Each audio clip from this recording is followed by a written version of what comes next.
Because if you look at Europe during the Ice Age, and I'm talking about a lost civilization of the Ice Age, Northern Europe and North America were absolutely inhospitable wildernesses during the Ice Age. They were frozen, they were dry, and they were dangerous. And they were not the places that people would go. People naturally gravitated south towards the equator, towards the tropics. That's where I would expect to find traces of a lost civilization, and that's where I do find traces of a lost civilization. You don't really find it.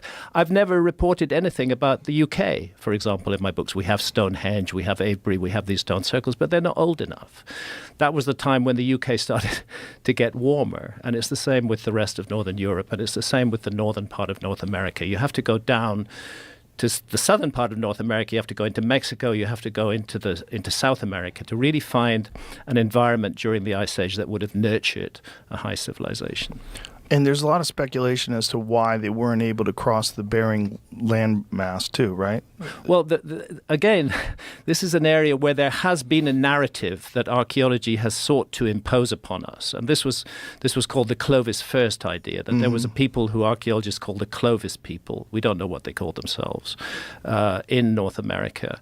And traces of their characteristic tools, particular sort of fluted points, arrowhead spear points, turn up from about 13,400 years ago and end abruptly 12,800 years ago. And for a long time, with the beginning of the Younger Dryas, and for a long time, archaeology maintained that this Clovis culture, so-called Clovis culture, we don't know what they called themselves, were the first Americans, and that there were no human beings in the Americas before 13,400 years ago. And bit by bit, the new evidence has come in, which has forced archaeologists screaming and tearing out their hair to back away from the Clovis first paradigm and admit that actually, yes, there were people here before that. But even then, they're reluctant to go very far back. We've recently had these footprints in White Sands in New Mexico, 23,000 years old or so.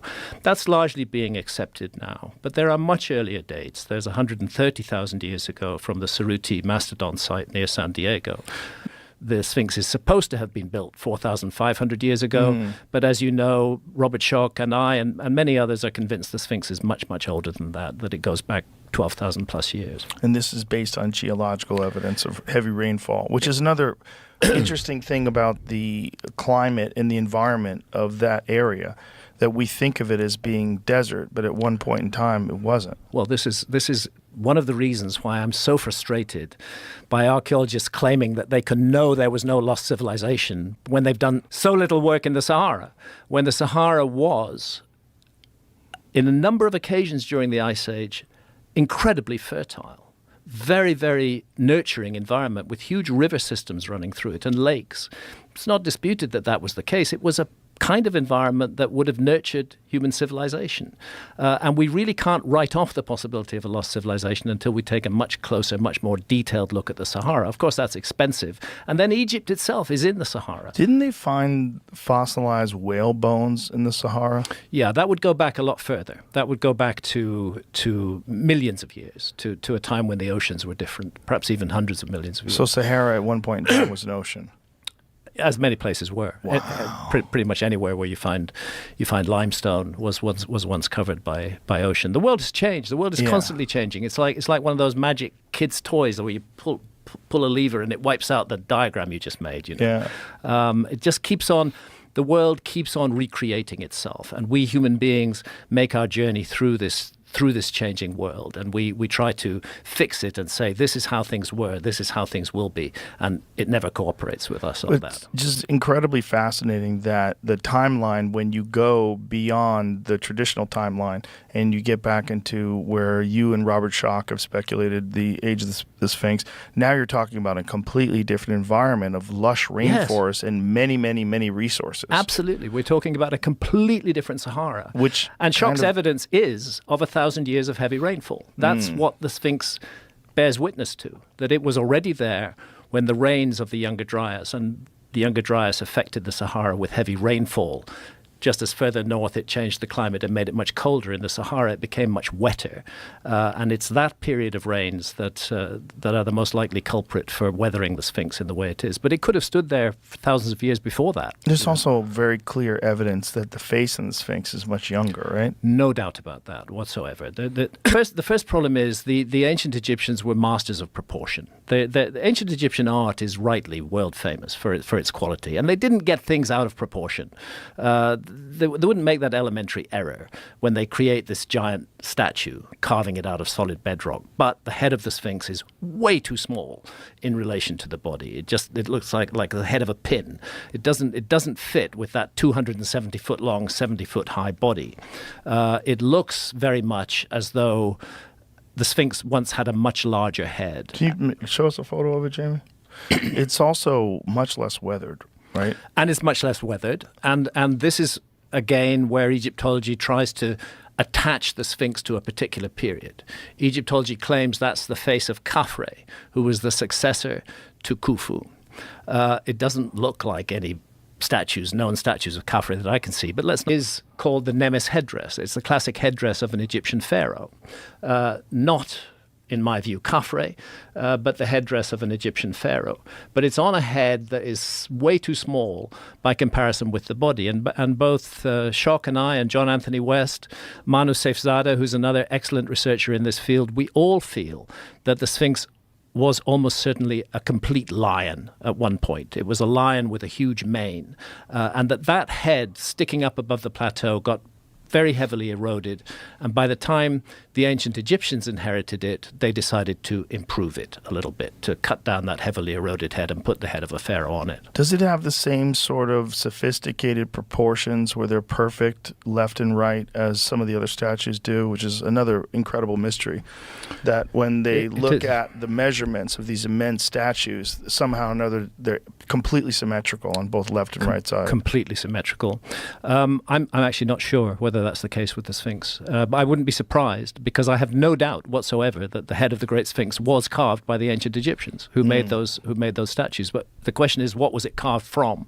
What was it cut down from? Right. So the geology, the precipitation-induced weathering is one of the pieces of evidence for a much older Sphinx.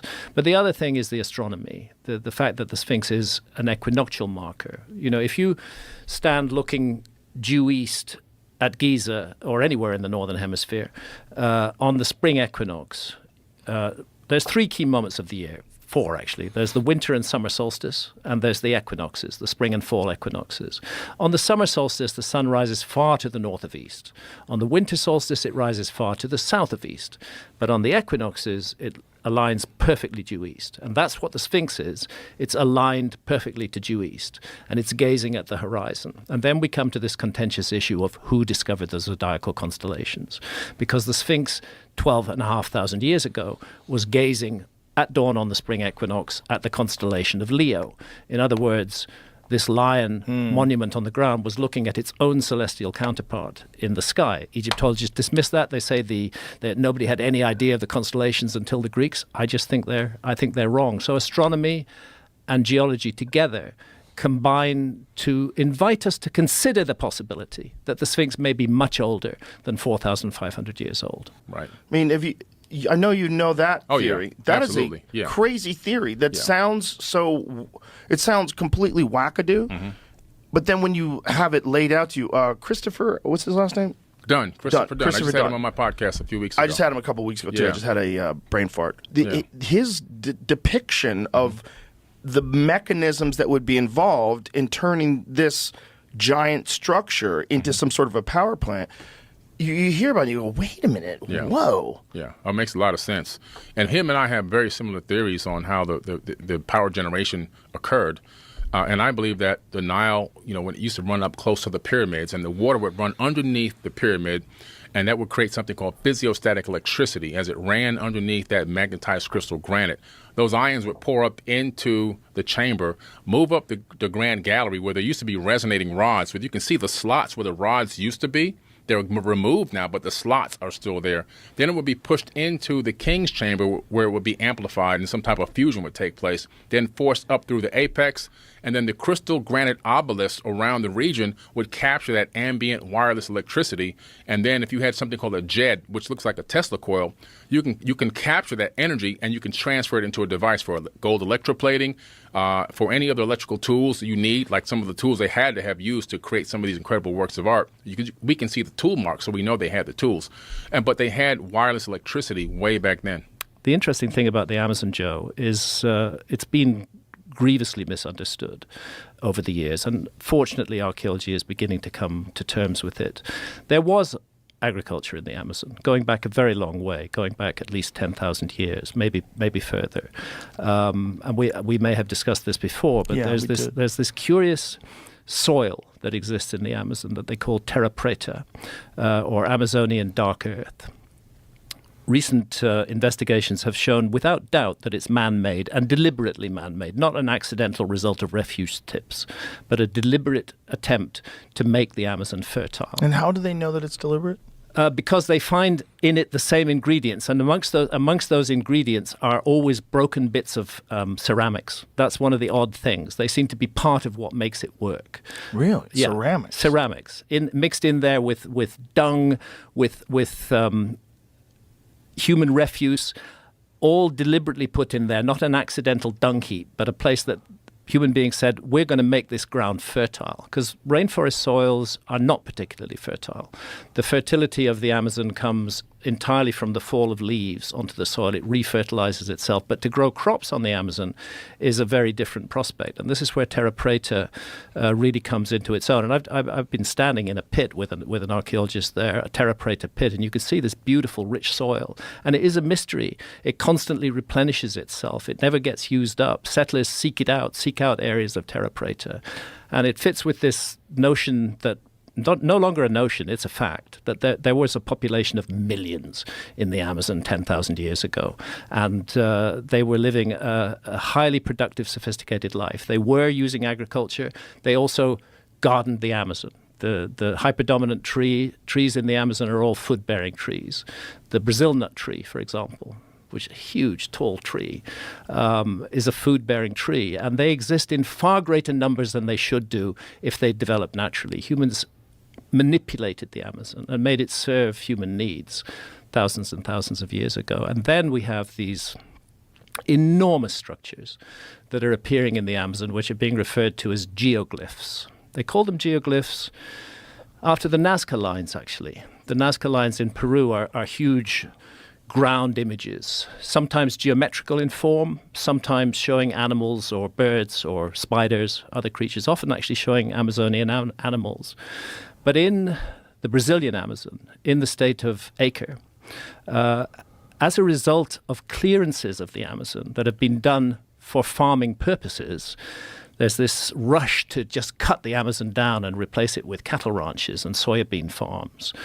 Those clearances have revealed something that, again, according to the old view of the Amazon, shouldn't be there, which is gigantic earthworks, huge ones, a bit like the Henges in Europe, enormous embankments, ditches, and in geometrical forms. So you get enormous squares, enormous circles. You get a circle within a square. They keep repeating these geometrical images, and they're thousands of years old. When we were down there just recently, we had a local LiDAR guy working with us. These days, you don't have to even use an airplane to find things with LiDAR. You can fly LiDAR off a drone. Oh. And flying his drone within a mile of known structures that are outside the rainforest now, he found 2 more huge geoglyphs under the rainforest canopy, which will be investigated. And this is bizarre and puzzling. They reckon, the team working on this, that's Martti Parsanen of the University of Helsinki and Alceu Ranzi, who's a Brazilian archaeologist and geologist, they reckon that there's thousands of these things still under the rainforest canopy, and there's a huge untold story. So one of the places I would look for a lost civilization is the Amazon rainforest. So the Atlantis one, So the Rishat structure. I was Yeah. wondering if you saw those videos, Joe. yeah, no, that was a big one that I saw because I've been fascinated by the concept of Atlantis. Ever since I had these conversations with Randall Carlson and Graham Hancock about the Younger Dryas impact theory and this concept that somewhere in the roughly around 11,000, 12,000 years ago, we were hit by a series of comets. And it's pretty evident that that's a fact. If you do the core samples of the Earth, they find this nuclear glass all over the Earth that exists in that time period. And it seems like something happened that reset civilization. And there's very little evidence of advanced civilizations before that up until recently, up until the last couple of decades. They started uncovering things like Göbekli Tepe and all these other structures that are clearly from more than 12,000 years ago. And they're really complex and really large with enormous stones.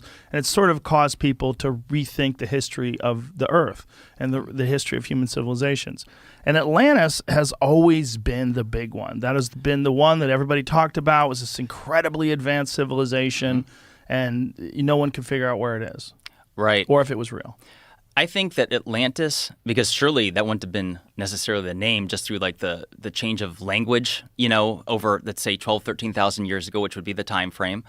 So like surely there would be several different changes of language, but I think it represented a civilization that was doing great things. They were more global than what many people think would be possible. Atlantis was said to be a kingdom made up of, or an empire, made up of 10 kingdoms.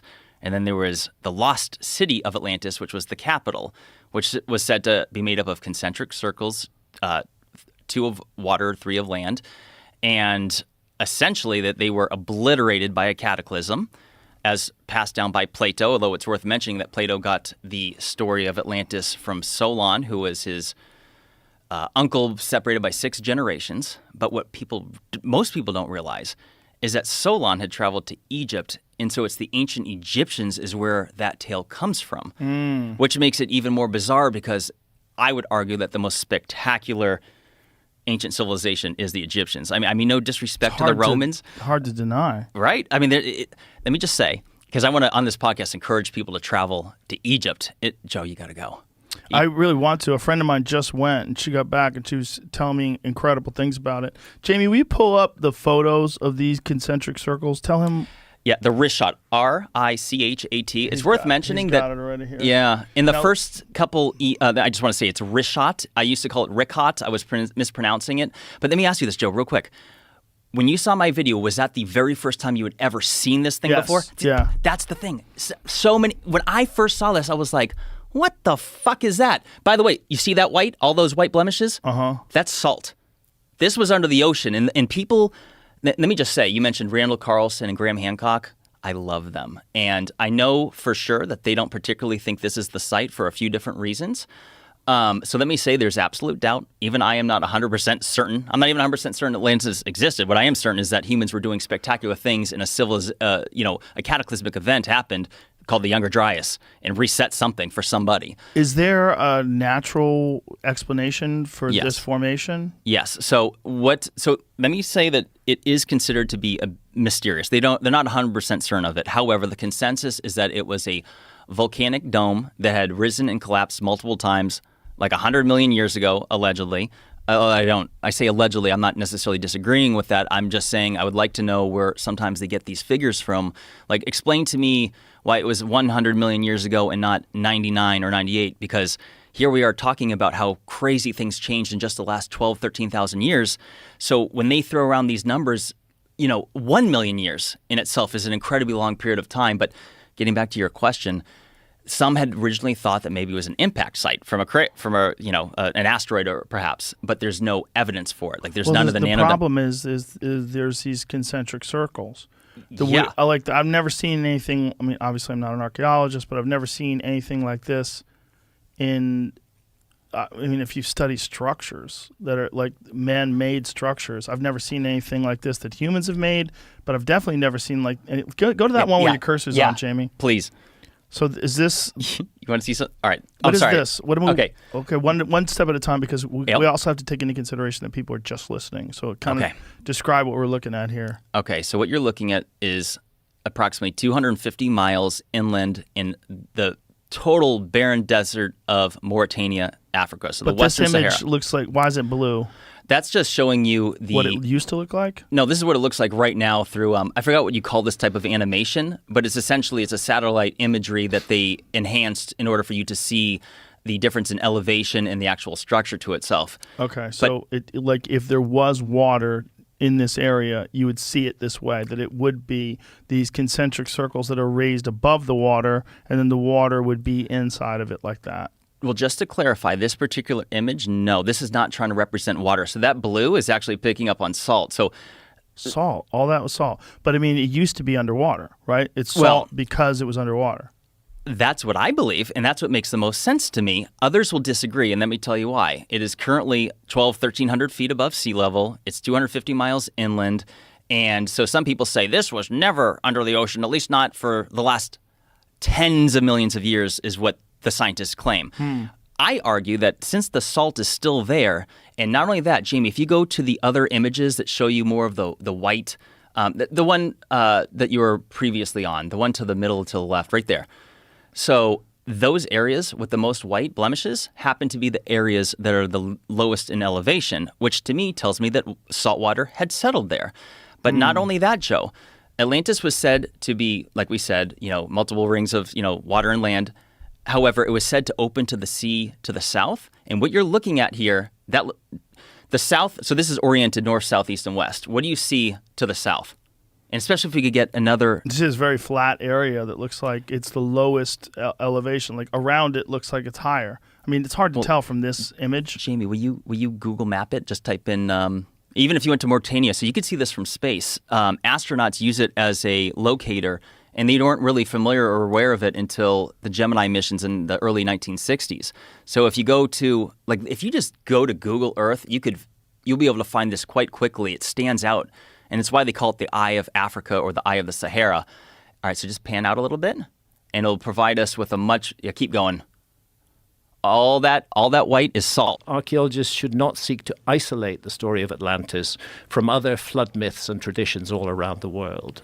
And that's a problem too. I mean, we have hundreds of myths and traditions from countries all around the globe which speak of a great global cataclysm, a huge flood, often wildfires,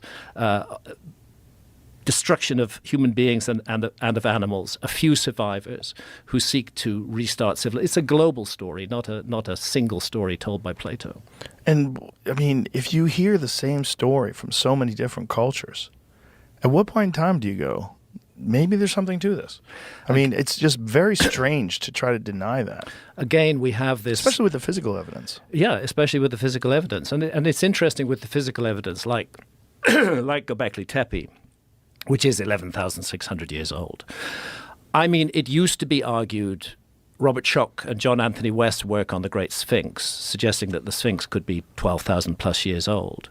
It used to be argued that was impossible because there was no other site anywhere in the world, no other megalithic site of the same age. And then we discover Göbekli Tepe, and it's 11,600 years old. Now, if you can make Göbekli Tepe with its 20-ton megaliths, beautifully carved representations of human and animal figures in those pillars, if you can do that, you can cut the Great Sphinx out of bedrock as well. There's no reason to dismiss the geological evidence of the Great Sphinx anymore, but instead, what archaeology is doing is trying to finesse Göbekli Tepe. They're trying to say, there was this gradual build-up to Göbekli Tepe, and they now talk about a people who they call the Natufians. Again, we don't know what they called themselves, who were predecessors of Göbekli Tepe around 14,000 years ago. And they show things that look like a tiny little stone wall that they built, the sort of thing that you can find, a dry stone wall that you can find anywhere in Wales to this day, And this is supposed to be a prequel to Göbekli Tepe. I'm sorry, you just don't start off making dry stone walls and then wake up one morning and create 20-ton megaliths in huge stone circles, perfectly astronomically aligned, as we have at Göbekli Tepe. Not only that, but how? What did they do? Where are you getting those 20-ton megaliths from? How far do they have to transport? In the case of Göbekli Tepe, not far. How far? hundreds of meters. I've stood on top of one megalith that they partially cut out of the bedrock with the T-shape, but then they found a fault in it and they left it there. It would have been a 30-ton megalith. They clearly intended to release it from the bedrock, but it had a fault, so they left it alone. The quarries, the issue of the quarries for the rock at Göbekli Tepe is not too big a problem. But the transportation of those? Even the transportation, you get enough people working together, and they can move large stones. That's not in dispute. But that's where the question comes: how do you get enough people together? How do you have the organizational skills? Where do you have the mindset that plans something like this at the beginning? And that is the problem that is not answered in the case of Göbekli Tepe. That happening suddenly. And what were they using for tools? They're supposed to have just been using stone. There's not supposed to have been any metals at that period. Not even brass. Not even brass. Not even copper. I have a complicated view on Göbekli Tepe. Let's say it's my hypothesis. It's not a fact. I don't claim this is a fact. I think that what we're looking at Göbekli Tepe, there's no doubt that the population of around Göbekli Tepe were all hunter-gatherers when Göbekli Tepe started to be made. And that's the weirdest thing of all, because previously archaeology always used to say hunter-gatherer cultures did not have the manpower, did not have the organizational skills, could not generate the surpluses that would allow people to specialize in architecture and engineering and astronomy and so on. So it used to be said that hunter-gatherers couldn't do that. Now archaeologists have backpedaled on that, and they're saying, well, yeah, clearly hunter-gatherers did it. The funny thing is that during the 1,000 years that Göbekli Tepe functions, and it runs from roughly 11,600 years ago to, say, 9,600 years ago, during the 10,600 years ago, during those 1,000 years, the population of Göbekli Tepe transitions from being hunter-gatherers to being agriculturalists.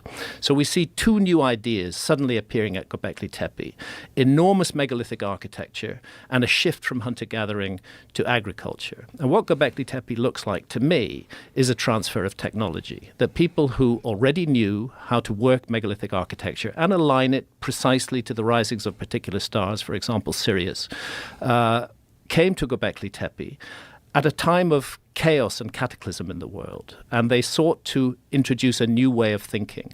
I think Göbekli Tepe was created as a project to mobilize the local community, to give them something to work on, to bring them together. And it's not an accident that during that 1,000 years they transitioned from hunter-gathering to agriculture. I don't see massive technical complications in creating Göbekli Tepe, except those very precise alignments.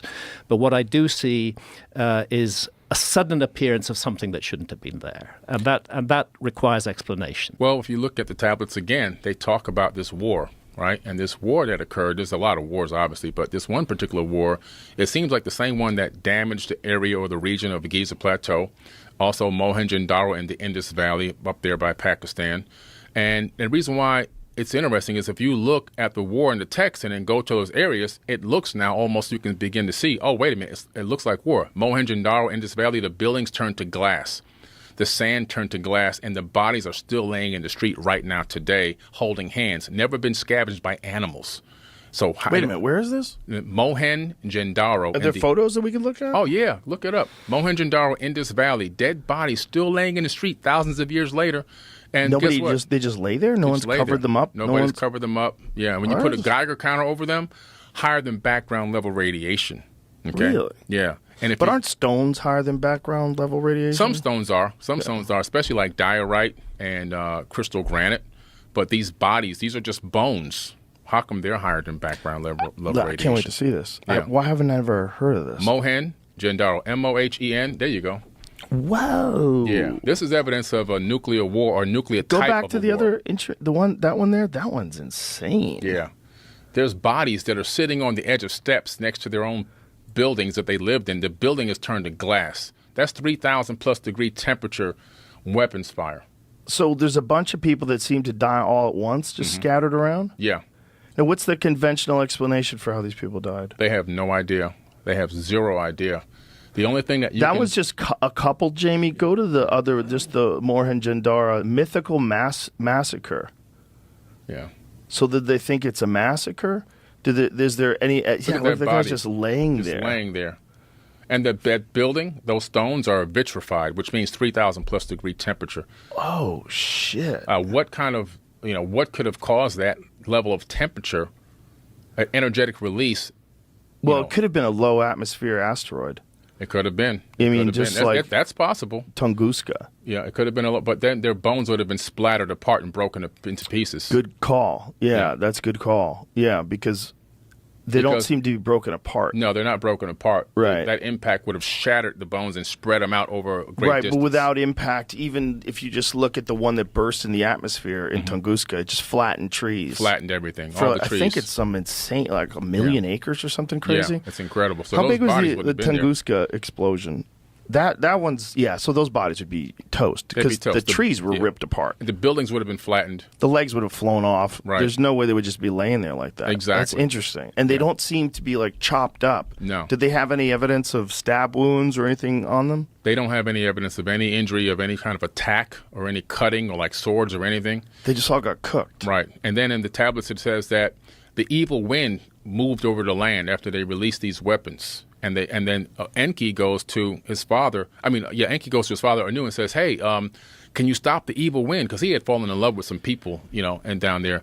And he's like, "There's nothing I can do." He said, "Get in your skyship and for a boat." That means get the hell out of here. And he said the people's hair was falling out, their eyes were bleeding, their nose were bleeding, their fingernails were curling off.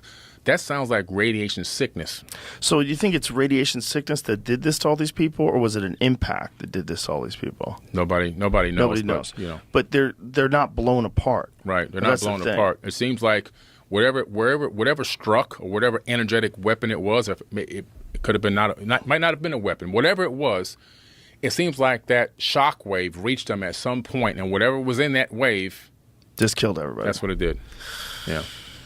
And they just don't know what it is. So how does a conventional archaeologist describe it? Do they just say it's a massacre? They just call it a mythical massacre, and they stay away from it.